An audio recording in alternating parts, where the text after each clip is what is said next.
देखो भाई, interactive service model in e governance है ना, पहले आप बताओगे क्योंकि अगेन क्वेश्चन ये नहीं था कि केवल डिजिटल टेक्नोलॉजी दे दी, उसके थ्रू मल्टीफेरस इंटरेक्शन होने चाहिए। अब वो मल्टीफेरस इंटरेक्शन कैसे करोगे, उनके एग्जांपल देके आपको बताने दे।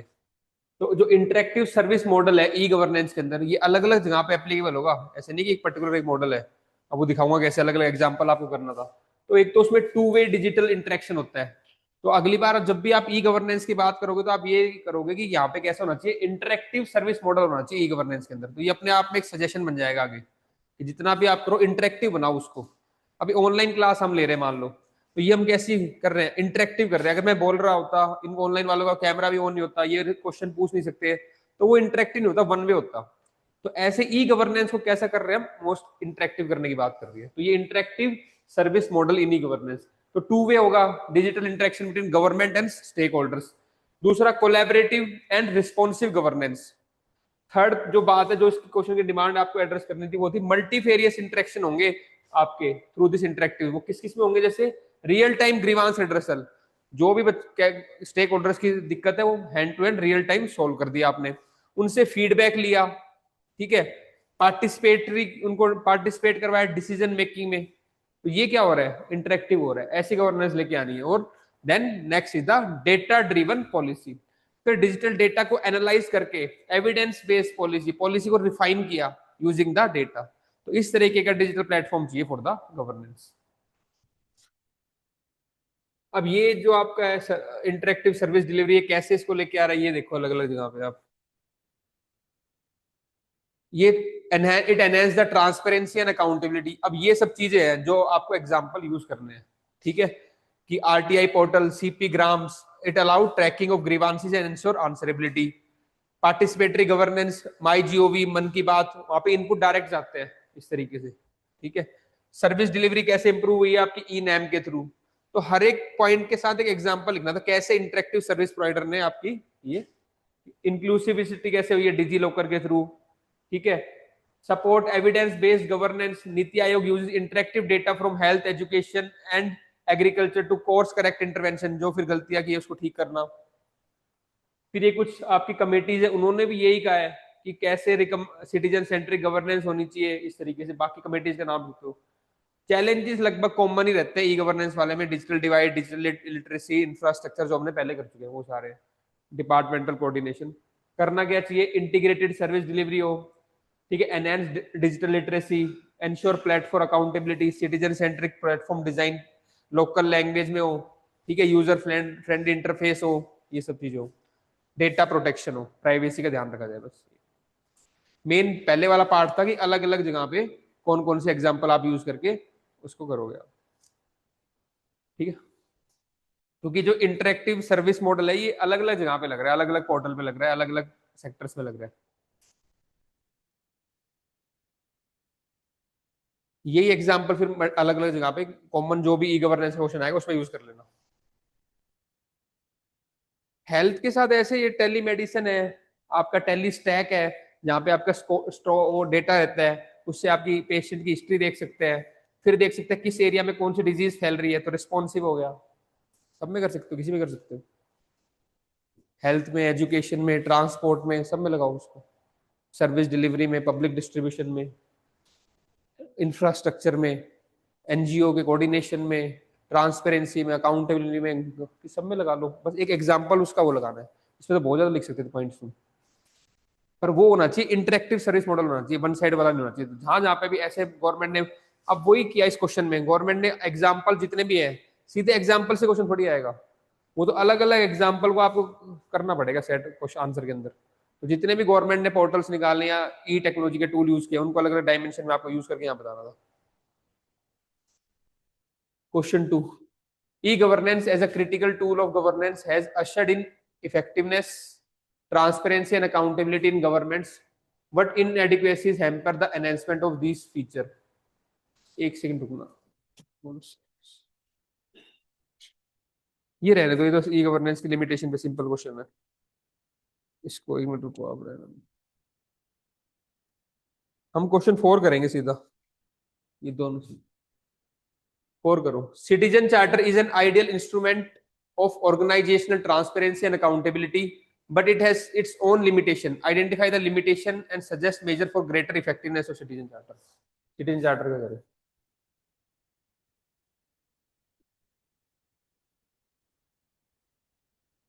सिटीजन चार्टर, ठीक है। तो पहले तो दो तीन बातें, सिटीजन चार्टर जब भी आएगा, एक तो अगर आपके स्कोप है, एक तो प्रिंसिपल्स लिख सकते हैं, किन प्रिंसिपल पे बेस्ड होता है ये। Core principle, transparency, accountability, quality, choice, standards, value. और इनसे भी ज्यादा इंपॉर्टेंट है ये वाला पार्ट, सिग्निफिकेंस। ठीक है, क्या करता है, एक तो it improve service delivery standards. तो चाहे डायग्राम बना लो कि क्या करेगा, सर्विस डिलीवरी स्टैंडर्ड्स को इंप्रूव करेगा। एम्पावर सिटीजन, क्योंकि उनको इन्फॉर्म करता है कि उनके राइट्स क्या है और कहाँ पे वो ग्रीवांस एड्रेस कर सकते हैं अपनी। ठीक है। Third is the enhance organisation accountability, and fourth promote transparency. तो ये 4 पॉइंट्स आपको बताने सिटीजन चार्टर को लेके। फिर इसकी लिमिटेशन क्या है, लैक ऑफ लीगल एनफोर्सेबिलिटी। ठीक है, कोई ऐसा लीगल एनफोर्सेबिलिटी नहीं है, इस तरह कोई एक्ट वैक्ट नहीं है ना। स्टेट ने अपना बना रखा है, मध्य प्रदेश ने बना रखा है, तो आगे हम सजेशन में देंगे कि लीगली एनफोर्स हो इस तरीके से। Second, poor design and unrealistic promises. ठीक है, वेग टाइमलाइंस है, जैसे कि देखो municipal charter offer mention prompt collection of garbage, ये जल्दी कलेक्ट कर लेंगे, कब कर लेंगे पता ही नहीं कोई। ठीक है, तो ऐसे वेग है इनकी आपकी डिजाइन। टॉप डाउन अप्रोच है, ठीक है, मतलब लोगों से नहीं लिया है ना, टॉप बॉटम अप नहीं है। फिर lack of awareness among citizen, citizen को आइडिया नहीं है कि कोई चार्टर भी है, they can keep the department accountable, तो पीपल में अवेयरनेस। ठीक है। Weak monitoring and accountability mechanism, अगर किसी डिपार्टमेंट ने पब्लिश भी किया चार्टर तो वो फॉलो हो रहा है नहीं हो रहा है, उसकी अकाउंटेबिलिटी का कोई है ही नहीं mechanism. No grievance redressal integration, अगर आपकी कोई सर्विस उस टाइम पे पूरी नहीं हुई है, उस क्वालिटी या उस स्टैंडर्ड से नहीं हुई, तो अगर आप ग्रीवांस करते हो अपनी, तो उसके रिड्रेसल का कोई मैकेनिज्म नहीं है, इसलिए इनइफेक्टिवनेस आ रही है उसमें। अब करना क्या चाहिए, लेजिस्लेटिव बैकिंग हो, जैसे महाराष्ट्र में, सॉरी मध्य प्रदेश में और कर्नाटका में है, ऐसा एक अगर कोई नेशनल फ्रेमवर्क लॉ बन जाए, उसके अकॉर्डिंग मॉडिफाई कर सकते हैं, एक कुछ गाइडलाइंस होनी चाहिए। फिर सिटीजन पार्टिसिपेट, लोगों को इन्वॉल्व करो ड्राफ्टिंग में कि आपके यहाँ पे कितने दिन में मिलनी चाहिए सर्विस, कौन सी सर्विस को प्रायोरिटी देनी चाहिए लोकल नीड के अकॉर्डिंग, तो सिटीजन का इन्वॉल्वमेंट जरूरी है। ठीक है। स्मार्ट डिजाइन हो, ensure charter are specific, measurable, achievable, realistic and time bound, ये वर्ड यूज कर सकते हो आपकी। स्पेसिफिक हो, मेजरेबल हो, टाइम बाउंड अचीव हो, और आपके रियलिस्टिक हो। डिजिटल प्लेटफॉर्म को इंक्लूड करो, ताकि हर सर्विस पे आपको पता चल जाएगी, अब आपका एप्लीकेशन यहाँ पे गई है, इतने दिन में सर्विस पूरी हो जाएगी, आपके पास एसएमएस आता रहे लगातार, तो रियल टाइम उसकी अपडेशन होती रहे। रेगुलर रिव्यू और ऑडिट्स हो हर टाइम पे, ये नहीं एक चार्टर बन गया तो 4-5 साल तक वही चल रहा है, रिव्यू होने चाहिए उसके। कैपेसिटी बिल्डिंग ऑफ स्टाफ, ठीक है, जो भी स्टाफ है उसकी कैपेसिटी बिल्डिंग हो, लोगों में अवेयरनेस जनरेशन हो। प्रमोट जन सुनवाई, public hearing to enforce accountability at the grass root. फिर वहां पे जन सुनवाई हो, आप बताओगे कि इस डिपार्टमेंट ने पूरा नहीं किया, तो ऑफिसर जन सुनवाई करे ताकि अकाउंटेबिलिटी और ग्रीवांस रिड्रेस हो।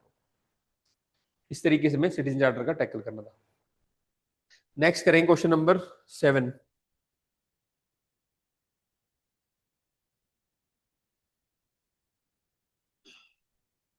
7, 8, 9 करेंगे, 7 करो। Effectiveness of the government system at various level and people's participation in the governance system are interdependent. ठीक है। Discuss their relationship with each other in the context of India.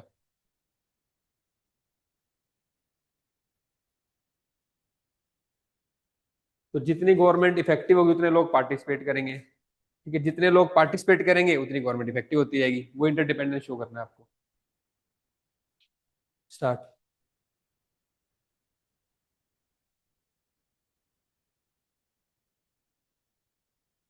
देखो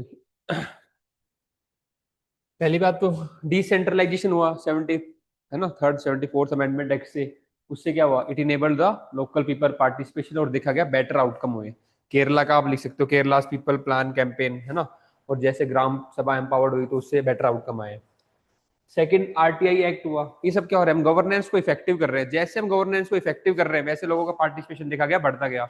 जब RTI act आया तो उसके बाद लोगों ने और क्या हुआ, एप्लीकेशन डालने लगे, आरटीआई फाइल करने लगे, तो कहीं ना कहीं पार्टिसिपेशन बढ़ा ही है। तो आप यहाँ पे डेटा भी डाल सकते थे कितनी आरटीआई फाइल हुई है, तो it shows the involvement of the people. Digital India से पहले लोग एक पैसिव रिसीवर होते थे, अब वो इंटरेक्ट करते हैं, फीडबैक। तो यहाँ पे वो डाल लो इंटरेक्टिव सर्विस प्रोवाइडर वाला, कि अब लोग कैसे इन्वॉल्व हो रहे हैं फीडबैक देने में, है ना। तो यहाँ पे आईएसपी वाला डाल देना, इंटरेक्ट, जो हमने फर्स्ट क्वेश्चन किया था, इंटरेक्टिव सर्विस प्रोवाइडर मॉडल्स, उनके एक दो एग्जांपल डाल दो कैसे लोग इन्वॉल्व हो रहे हैं। देखो उसी क्वेश्चन को भी अगर ढंग से कर लेते हो तो आप डिफरेंट एग्जाम्पल के थ्रू बताते हैं कैसे लोग इन्वॉल्व हो रहे हैं। तो एक क्वेश्चन को अगर ढंग से पढ़ लोगे तो इसीलिए मैं मेंस में कहता हूँ it's more about the application of your content rather than getting more content. पहला क्वेश्चन भी अगर आज की क्लास का ढंग से कर लिया होता तो ई गवर्नेंस वाले ऑलमोस्ट क्वेश्चन सेटल्ड है तुम्हारे, उसको ढंग से कर लेना। नेक्स्ट, अब जब इतनी चीजें होती है तो ट्रांसपेरेंसी आती है, तो उससे कहता है it builds the trust of the people and promote civic engagement. फिर और गवर्नमेंट डिफरेंट अगर एफर्ट लेती है तो उससे लोगों को क्या होती है, एनकरेजमेंट मिलती है कि हाँ भाई हम पार्टिसिपेट कर सकते हैं, we are the part of the governance. जैसे कि दिल्ली मोहल्ला सभा में देखा गया, भागीदारी स्कीम में देखा गया, जैसे ही गवर्नमेंट ने उनको अलाउ किया या इम्प्रूव किया तो और पार्टिसिपेशन बढ़ा। इम्प्रूव सर्विस डिलीवरी, जब जब अब ये बात कर रहे हैं हम कैसे इफेक्टिवनेस बढ़ेगी गवर्नमेंट की, जैसे लोग इन्वॉल्व होंगे तो कहीं ना कहीं सर्विस डिलीवरी इंप्रूव होगी, क्यों, वो लोकल रियलिस्टिक जो सिचुएशन है वो बताते हैं। ठीक है, मोर सिटीजन एंगेजमेंट, ठीक है, जैसे कि स्वामित्व में देखा गया तो स्वामित्व लैंड रिकॉर्ड से रिगार्डिंग था। ठीक है, तो वहां पे क्या हुआ, जितने ज्यादा और लोगों ने पार्टिसिपेट किया तो जैसे आप फैसिलिटेट करोगे, सर्विस डिलीवरी इंप्रूव करोगे तो सिटीजन की एंगेजमेंट बढ़ेगी। एग्जाम्पल स्वामित्व में citizen engagement lead to policy innovation and effectiveness, और जब सिटीजन इन्वॉल्व होते हैं तो फिर वो गवर्नेंस भी इंप्रूव होती है, क्योंकि वहां पे नए नए इनोवेशन आते हैं, policy innovation and effectiveness. Reflecting the ground realities, they reflect the ground realities. Example Delhi मोहल्ला क्लिनिक्स। ठीक है, फिर सिटीजन पार्टिसिपेशन से क्या होगा, गवर्नमेंट में अकाउंटेबिलिटी आएगी, जैसे सोशल ऑडिट होने लगा, जैसे जैसे सिटीजन पार्टिसिपेट होगा क्या होगा, गवर्नमेंट में अकाउंटेबिलिटी आई, इफेक्टिवनेस बढ़ी। एग्जाम्पल आप देखते हो सोशल ऑडिट, इस तरीके से होता। फिर लास्ट में 10 नंबर का था, फिर 2-3 कुछ चैलेंज बताओ इसमें कि भाई ये चैलेंजेस है सिटीजन के एंगेजमेंट में, क्योंकि अवेयरनेस नहीं है, लिटरेसी नहीं है, एलीट कैप्चर हो जाता है, सब लोग अपनी वॉइस नहीं रेज कर पाते। ठीक है, एडमिनिस्ट्रेटिव बोटलनेक्स है, डिसेंट्रलाइजेशन में भी लिमिटेड फिजिकल ऑटोनॉमी है उनकी।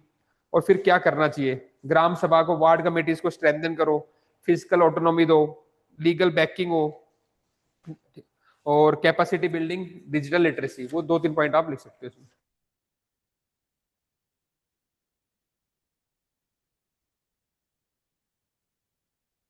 स्वामित्व में देखो, कोई भी ये जरूरी है स्वामित्व, कोई मान लो ऐसा ऑनलाइन का है, ठीक है, अब स्वामित्व में लैंड बेस्ड रिकॉर्ड है, अब आपके पास, आप वहां गवर्नमेंट में गए, ठीक है, आपने मेजर किया, तो एक टू वे कम्युनिकेशन हो जाता है, आपने अपने प्लॉट का दिया, आपने बोला कि भाई मेरा ये नहीं है इस तरीके से, तो कैसे भी करके इंटरेक्शन बढ़ाना है।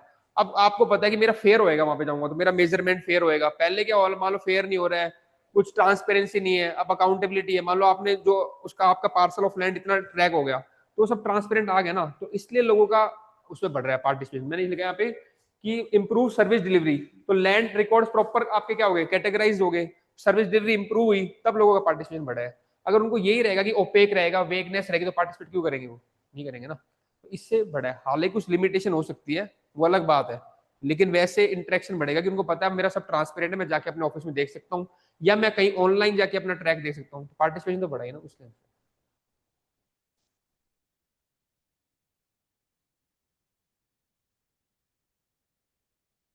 7th हो गया, 8। मतलब ये ऐसे क्वेश्चन है कि जैसे ये बिल्कुल सीधे नहीं है, तो आपको दिमाग लगाना पड़ रहा है, लेकिन हम जब ऐसे क्वेश्चन का आंसर कर लेते हैं तो हमें कॉन्फिडेंस आता है, और जब ऐसे कॉन्फिडेंस आएगा बार, फिर हमें एग्जाम में ऐसा लगेगा कुछ भी क्वेश्चन आ जाए हम आंसर कर लेंगे। आज मैंने एक वो जेके पीसीएस का पहला पेपर देखा था, तो वो क्वेश्चन जो मैंने डाला भी स्टेटस पे, सेम क्वेश्चन आ गए, बिल्कुल लैंग्वेज चेंज नहीं की उन्होंने। कौन सा वाला था क्वेश्चन था जो तुम्हें भी करवाया था मैंने, discuss the consequence of climate change on the food security in tropical countries. Food security का ही करवाया था मैंने, और क्लाइमेट चेंज पे, और मैंने कहा ट्रॉपिकल का ही बताना है, और वही सेम लाइन भी चेंज, वर्ड भी चेंज नहीं हुआ। तो ये बेसिक थीम रहते हैं यूपीएससी की, वो थीम भी रिपीट करते हैं यूपीएससी, और स्टेट पीसीएस तो एक दो ले ही लेते हैं, उनको लगता है क्यों रिस्क लेना, क्वेश्चन सेटल्ड है, ले लो आंसर बना दो। तो ठीक, मतलब बिल्कुल सेम ही क्वेश्चन आ गया, और थीम तो काफी है जो मैंने देखी है, अभी एक पेपर हुआ उनका जम्मू कश्मीर का। तो ये ठीक है, इनसे मैंने देख रहा हूँ हमें कॉन्फिडेंस आता है, और टॉपिक कवर हो जाते हैं सारे, अभी 5 7 8 क्वेश्चन कर लिए तो ये टॉपिक डन है अपने। बस कॉन्फिडेंस रखो इसी में, और इन एग्जाम्पल को याद कर लो, अच्छे से प्रिपेयर कर लो। बहुत ज्यादा कंटेंट इकट्ठा करने से कभी पेपर पास नहीं होता, इसी को रिपीट करने पे अपने आप पे कॉन्फिडेंस और प्रेजेंटेशन अच्छी रखो बस, ताकि एग्जामिनर को दोबारा देखना ना पड़े, बस पेन चलता रहे उसका, ओके ओके, साफ साफ, सब हेडिंग खत्म, डायग्राम। जहां पेन रुका वहां नंबर रुके, देख लो पेन मत रुकने दो, उसका चलने दो। In the integrity index of Transparency International, India stands very low. Discuss briefly the legal, political, economic, social, and cultural factors that have caused the decline of public morality in India. 150 words, 10 marks.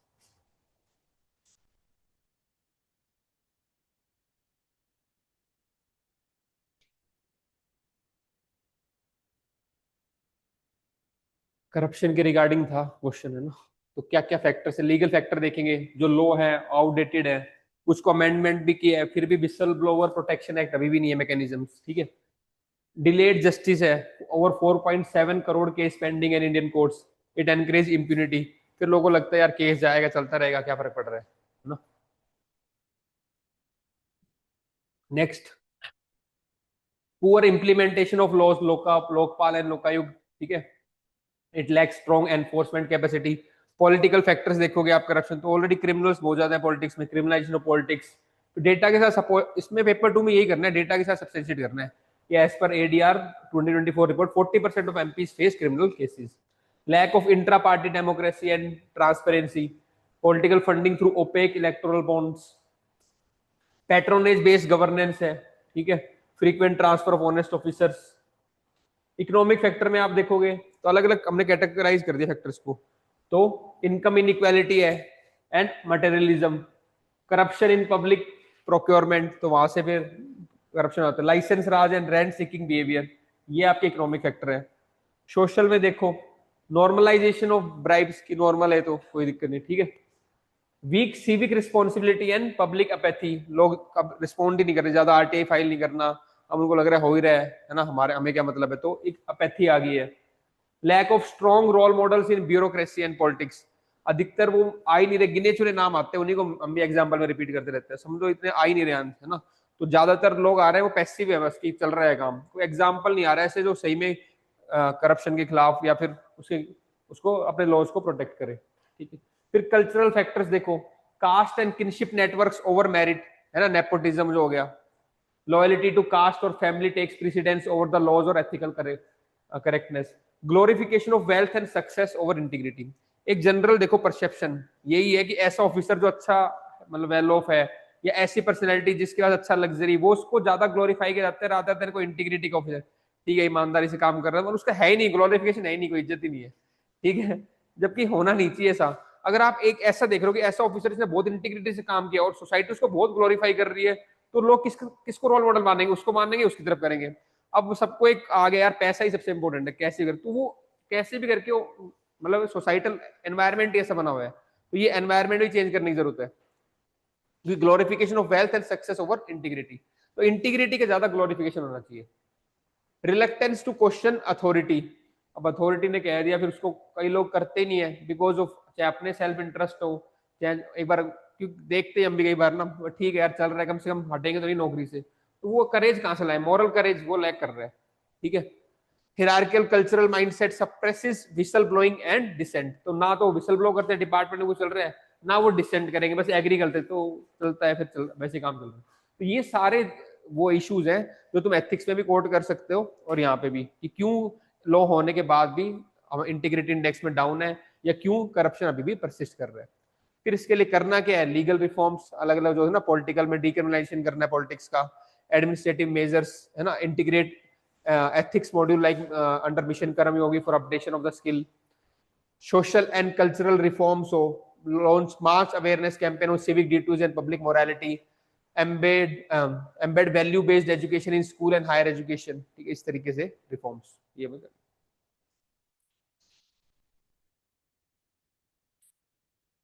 थोड़े बहुत और डाल सकते हो इसमें, governance वाले points पे अगर डालना है, क्योंकि पेपर 2 में क्वेश्चन आया था ये, ठीक है, लेकिन कहीं ना कहीं थोड़े एथिक्स वर्ड्स भी आएंगे गवर्नेंस वाले में। लास्ट क्वेश्चन देखते हैं, a national Lokpal however strong it may be can not resolve the problems of immorality in public affairs, उसी से रिलेटेड है थोड़ा, ठीक है, डिस्कस। तो देखो वही थीम अगर ढंग से करी होती तो इसमें भी क्वेश्चन रिपीट होते हैं, वो थीम से रिपीट होते हैं। कर दो इसको भी करो अब। तो वो कह रहे हैं इंस्टीट्यूशन कितना भी स्ट्रांग हो लेकिन फिर भी करप्शन नहीं हट सकता, अगर ये तो उसका बताना है आप, केवल इंस्टीट्यूशन की बात नहीं है, बाकी चीजें भी करनी है आपको।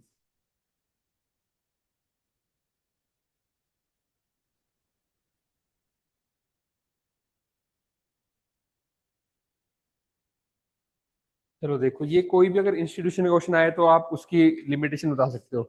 उस जैसे लोकपाल का पूछा है कि अकेला लोकपाल क्यों एफिशिएंट है, इनसफिशिएंट है इन कर्बिंग द करप्शन।